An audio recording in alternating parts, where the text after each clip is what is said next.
नमस्कार विद्यार्थी मित्रांनो, मी प्राध्यापक प्रशांत डाकणे प्रशांत क्लासेसमध्ये आपलं पुनर्ष एकदा मनपूर्वक स्वागत करतो.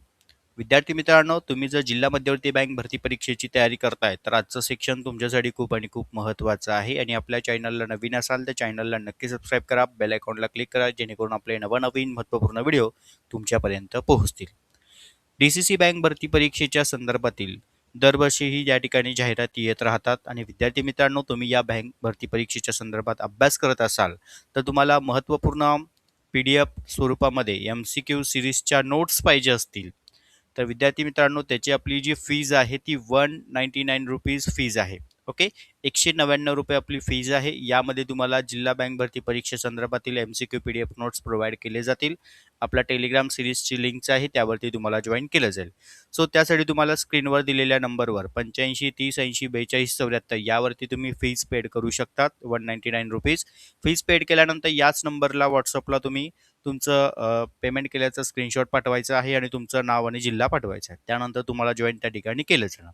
त्यामध्ये DCC बँक भरती परीक्षेचे तुम्हाला महत्त्वपूर्ण PDF स्वरूपात MCQ सिरीजच्या नोट्स उपलब्ध होतील.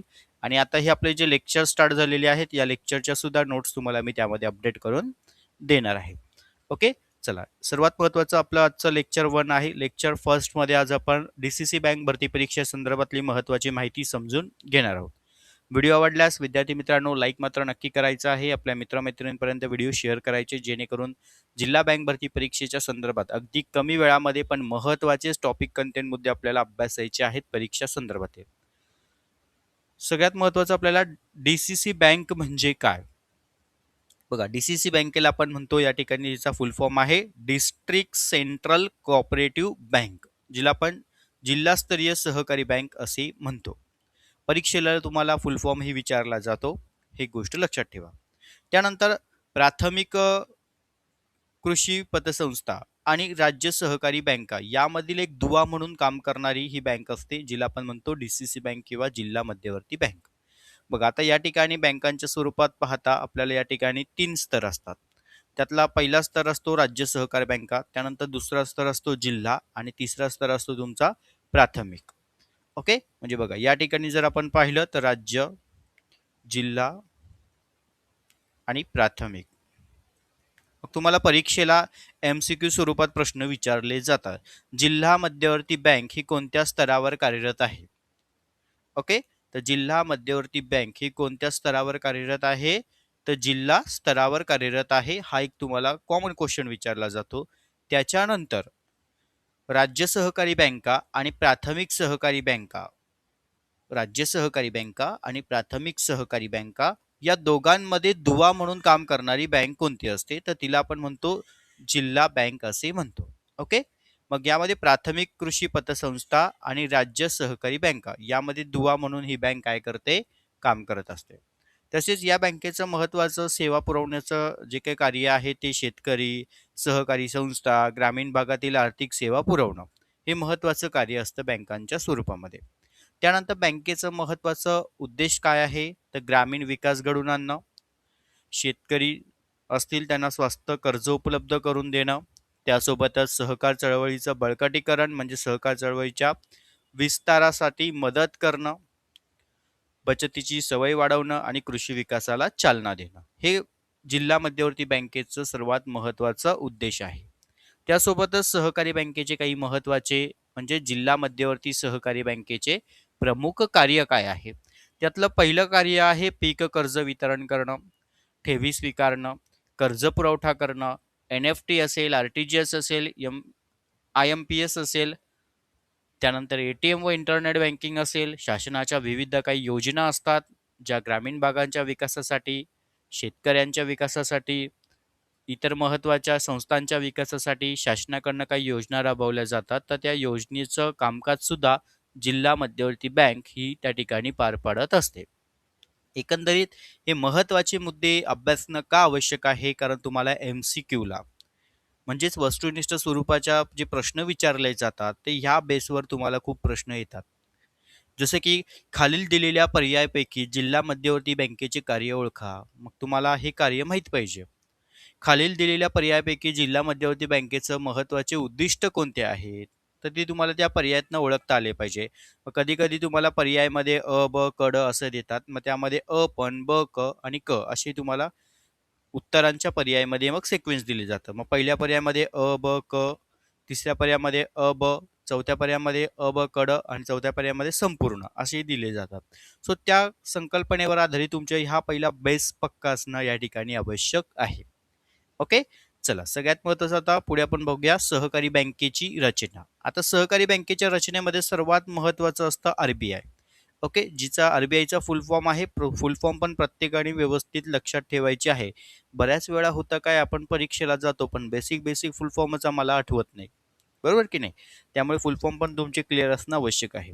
तर आर-बी-आयचा फुल फॉर्म आहे रिझर्व्ह बँक ऑफ इंडिया, जिला आपण मराठीमध्ये भारतीय रिझर्व्ह बँक असे म्हणतो. ओके.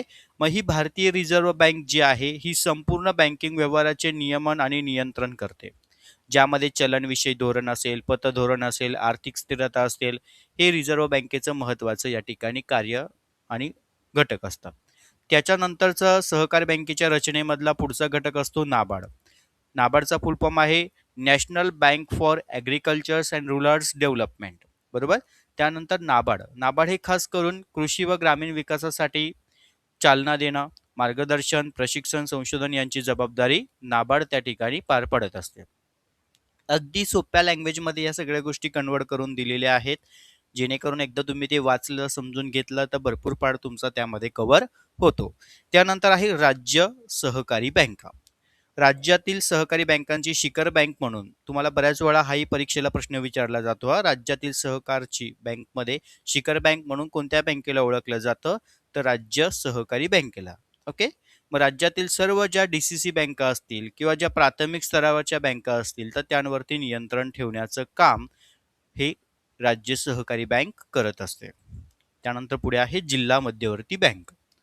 यामध्ये जिल्हा स्तरावर कार्य करणे, यामध्ये जिल्ह्यातील विविध सहकारी पतसंस्थांना कर्ज पुरवठा, ठेवी स्वीकार खाते व्यवहार, बँकिंग सेवा पुरवणं हे जिल्हा मध्यवर्ती बँकांचं कार्य. आणि शेवटचा जो टप्पा असतो तो आहे प्राथमिक कृषी पतसंस्था. ही गाव पातळीवरती, आता यावरती तुम्हाला परीक्षेला प्रश्न विचारला जातो एमसीक्यूला. प्राथमिक कृषी पतसंस्था ही कोणत्या पातळीवर काम करते? तर गाव पातळीवर, जिला आपण प्राथमिक कृषी पतसंस्था असे म्हणतो. मग गावातील शेतकऱ्यांना अल्पकालीन, मध्यमकालीन मुदतीचे जे काही कर्ज आहे ते पुरवठा करणं हा एक महत्त्वाचा या प्राथमिक कृषी पतसंस्थेचं कार्य असतं. एकंदरीत बघा अगदी शॉर्ट कंटेंटमध्ये तुम्हाला स्तर लक्षात ठेवायचे आहेत परीक्षेच्या दृष्टीने. तर ते कसे? बघा आर-बी-आय, नाबार्ड, त्याच्यानंतर राज्य सहकारी बँका, जिल्हा मध्यवर्ती बँका आणि प्राथमिक सहकारी बँका. ओके. हा महत्त्वाचा मुद्दा आहे आणि ही रचना ग्रामीण भागातील आर्थिक विकास व शेतकऱ्यांच्या आर्थिक गरजा पूर्ण करण्यासाठी हा स्तर या ठिकाणी मानला जातो. हा महत्त्वाचा पॉईंट आहे. बघा अगदी शॉर्ट कंटेंटमध्ये तुम्हाला खूप महत्त्वपूर्ण माहिती यामध्ये क्लिअर होते. मग यावर तुम्हाला परीक्षेला प्रश्न विचारला जातो. जिल्हा मध्यवर्ती बँका राज्य आणि प्राथमिक यामध्ये डॅश डॅश म्हणून कार्य करते तर दुवा म्हणून कार्य करते. बरोबर की नाही? ह्या संकल्पना तुम्ही लक्षात ठेवणं आवश्यक आहे. त्याच्यानंतर आजच्या या सेक्शनमध्ये आपलं एक महत्त्वाचं पहिलं प्रकरण आहे बँकिंग क्षेत्राशी मूलभूत माहिती. बघा आता वरीलप्रमाणे आपण डी-सी-सी बँकेचा एक थोडक्यात आढावा घेतला, म्हणजे रचना पाहिली. त्यामध्ये राज्य, जिल्हा, प्राथमिक हा एक स्तर आहे. ओके. मग आता आपण बँकिंग क्षेत्राशी निगडीत अभ्यास करतो आहे तर आपल्याला पहिली आपली बँकेची व्याख्या क्लिअर असणं आवश्यक आहे. बँक म्हणजे काय? तर जनतेकडून ठेवी स्वीकारून त्या पैशांमधून कर्ज देणारी आणि इतर आर्थिक सेवा पुरवणारी वित्तीय संस्था म्हणजे बँक होय. Point clear? त्यानंतर बँकांचे प्रमुख कार्य ठेवी स्वीकारणे, कर्ज देणे, धनादेश वटवणे, निधी हस्तांतरण करणे, लॉकर सुविधा पुरवणे, एटीएम, इंटरनेट, मोबाईल बँकिंग सुविधा पुरवणे, डेबिट क्रेडिट कार्डच्या सुविधा पुरवणे हे बँकांची कार्य.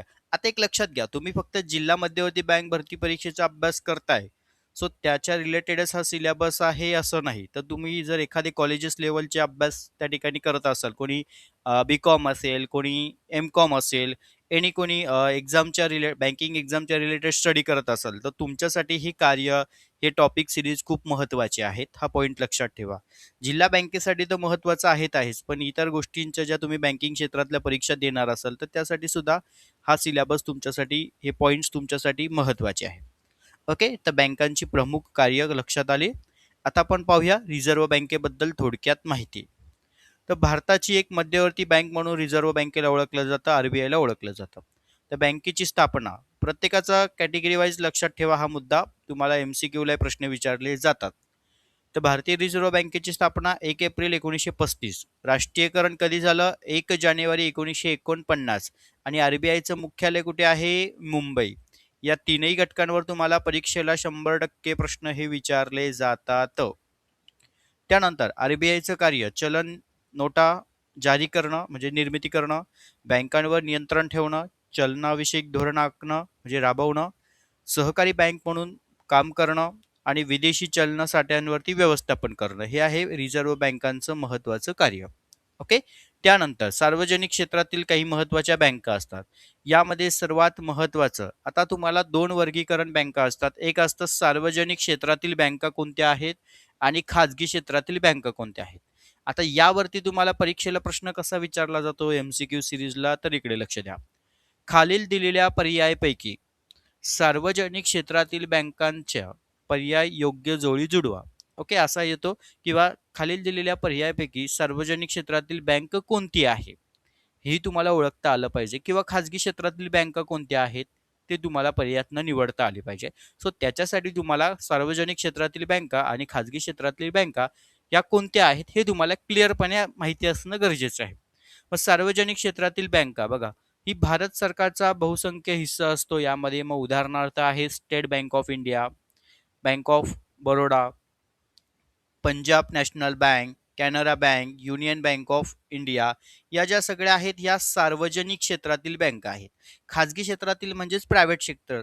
प्रायव्हेटमध्ये HDFC, ICICI, axis, Kotak Mahindra bank, Hindustan limited bank. Okay, ह्या ज्या सगळ्या बँका आहेत या प्रायव्हेट सेक्टरमधल्या बँका. चला, दोन्ही बँकांमधले फरक लक्षात आले. सार्वजनिक मधल्या लिस्टेड आणि खाजगी मधल्या लिस्टेड.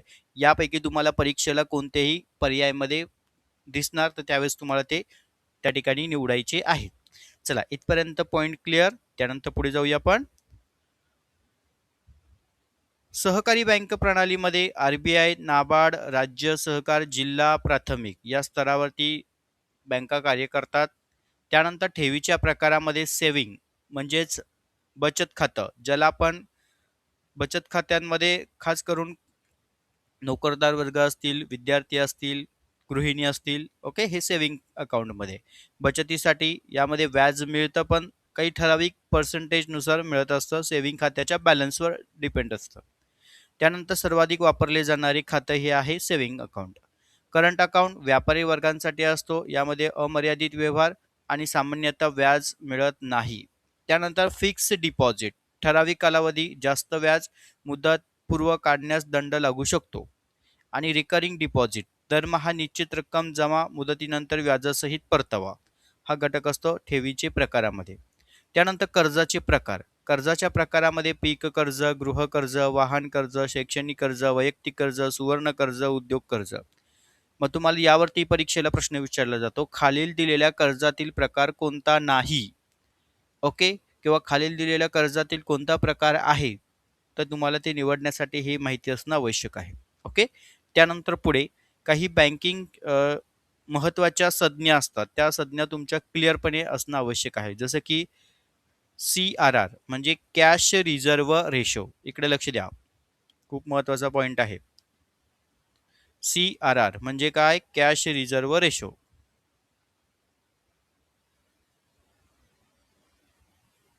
मग हा बँकांनी, ही संकल्पना तुमच्या क्लिअर असल्या पाहिजे, कारण खालील दिलेल्या पर्यायामधून तुम्हाला ते निवडता आलं पाहिजे. मग CRR म्हणजे कॅश रिझर्व्ह रेशो म्हणजे नक्की काय असतो, तर बँकांनी RBI कडे ठेवावयाची रोख रक्कम, तिला आपण काय म्हणतो? CRR. मग खालील दिलेल्या पर्यायामधून योग्य पर्याय निवडा. CRR मधला योग्य पर्याय काय, तर तुम्हाला हे माहिती असलं पाहिजे की बँकांनी RBI कडे ठेवावयाची जी रोख रक्कम असते तर तिला आपण CRR म्हणतो. त्यानंतर SLR म्हणजे स्टॅच्युटरी लिक्विडिटी रेशो म्हणजे बँकांनी, बघा, बँकांनी स्वतःकडे राखून ठेवावयाची तरल मालमत्ता. ओके. त्यानंतर रेपो रेट. रेपो रेट म्हणजे काय? RBI बँकांना, बघा आता RBI म्हणजे कोण? मध्यवर्ती बँक देशाची, बरोबर. भारतीय रिझर्व्ह बँकांना बघा RBI काय करते, बँकांना ज्या दराने कर्ज देते तो दर असतो रेपो रेट. त्यानंतर रिझर्व्ह रेपो रेट काय आहे, तर RBI बघा RBI बँकांकडून ज्या दराने पैसे स्वीकारते तो असतो रेपो रेट. आणि बँक रेट म्हणजे काय, तर RBI कडून दीर्घकालीन कर्जाचा जो दर असतो तो असतो बँक रेट.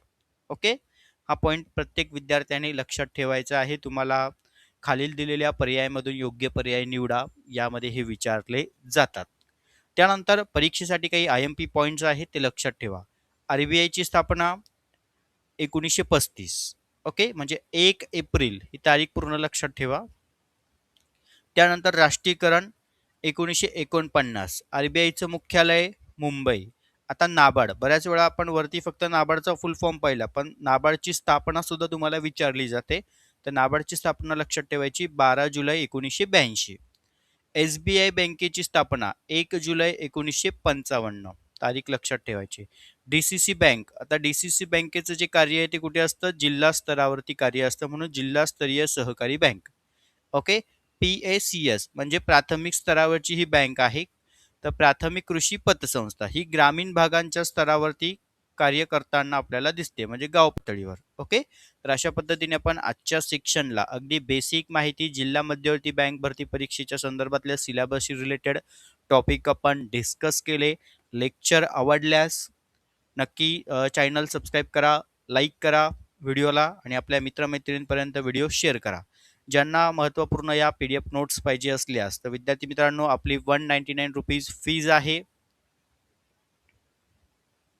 फीज पेड केल्यानंतर स्क्रीनशॉट पाठवायचा आहे. त्यानंतर तुम्हाला आपल्या चॅनल सिरीजला त्या ठिकाणी जॉईन केलं जाईल. त्यामध्ये पूर्णतः तुम्हाला परीक्षेच्या संदर्भातील PDF स्वरूपात, MCQ स्वरूपात त्या ठिकाणी नोट्स उपलब्ध आहेत. सर्व विद्यार्थ्यांना परीक्षेच्या दृष्टीने ऑल द बेस्ट. धन्यवाद.